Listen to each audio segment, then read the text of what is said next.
From next month, a new vaccine aimed at protecting newborn babies from a highly infectious illness will be offered to all women across the UK who are more than 28 weeks pregnant. Respiratory syncytial virus, or RSV, affects the breathing system. Vulnerable groups, including young children and older people, are most at risk. It is highly infectious. Around 90% of children contract RSV before the age of 2. Most of the time, it causes a mild illness, much like the common cold, but in severe cases, it could lead to pneumonia or even prove fatal. Well, health experts estimate the vaccine programme could lead to 70,000 fewer cases of RSV. The vaccine was rolled out in Scotland yesterday and will be offered in other UK nations from September. Christine Burleson's newborn daughter contracted RSV just days after leaving the hospital. It was a really devastating time when at just 11 days old, she contracted RSV and bronchiolitis and had real difficulty breathing as a result of something I thought was just a common cold, but ended up being a lot more serious. After quite a traumatic experience of being in hospital with her for 7 days when she was only a couple of weeks old, I then was able to go home and recover with her. 2 years later, when I had my son, I was really grateful to have the knowledge to know what to look out for when he also became ill with symptoms of RSV. I was able to take him straight to hospital and get him the care that he needed. Let's talk more about this, shall we? We're joined now on the sofa by Professor Dame Jenny Harries from the UK Health Security Agency. Good morning to you.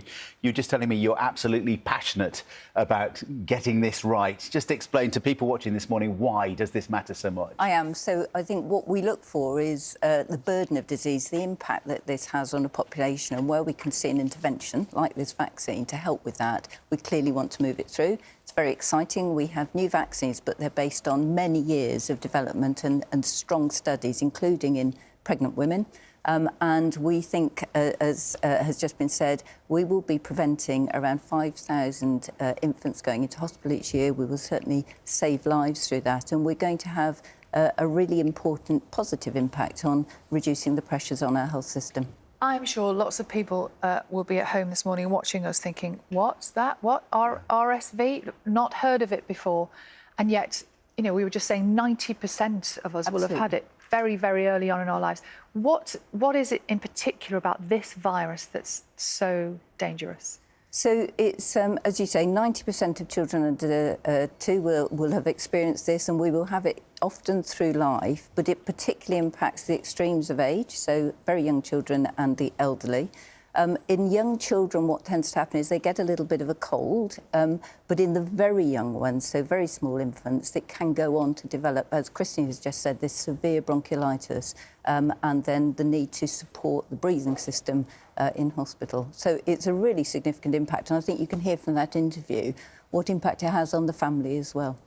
So if we're protecting babies at one end of the age spectrum, what about those older people who are also vulnerable? Are they going to get this vaccine or the opportunity to have it as well? Absolutely. So it's a different mechanism and approach. So with infants, what we're trying to do is give the mums at 28 weeks a vaccine to boost their immunity, and then they will pass on those antibodies to protect the very vulnerable infants in their first few weeks and months of life.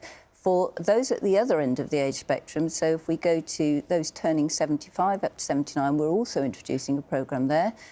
We think that the immunity that develops will be a little bit longer for those. So for a mum, it's every pregnancy. Please come forward and have that protect every child. But for older adults, we've seen good responses for up to 2 years at the moment, and we'll be watching that. We expect it to be a bit longer. And what would you say to pregnant woman who is nervous about having a vaccine?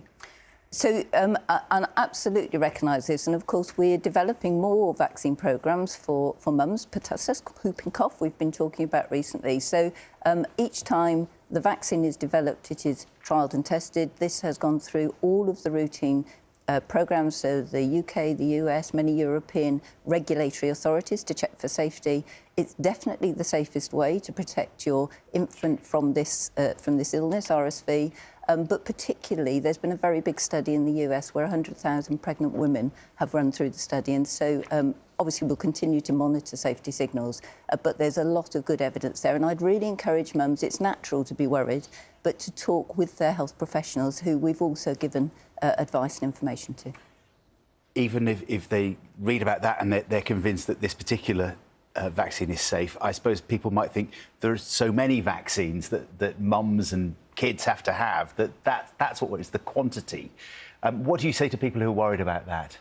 Well, in many ways, the more vaccines we're giving, the more safe people can see. We do check to make sure that they're not interacting in a difficult way, so we will advise, and there's special advice to care workers often about when you give vaccines and at which age group. It is important that mums have this around 28 weeks onwards.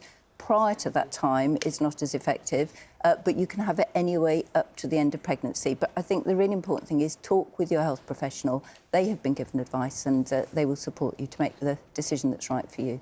While we've got you here, I just want to ask you about this, because scientists in Africa are expected to declare a public health emergency, aren't they, over Mpox. How worried should we be about that? What is it? So clearly, it's on the world stage. We have been watching this in the UK Health Security Agency for many weeks now. I think viewers will know that there was a clade 2, and this is where it gets a bit complex. So Mpox, we're now worried about clade 1B. Because we used to call it monkeypox, didn't we? Yeah. So it's now Mpox. Yeah. And to distinguish, we had first noted by the UK Health Security Agency and alerted globally was the outbreak in 2022, largely but not exclusively among GBS MSM individuals. This is different, so that we've vaccinated that population, behaviours have changed as well. People have really taken that on board, and the case numbers are still trickling through, but they've come down.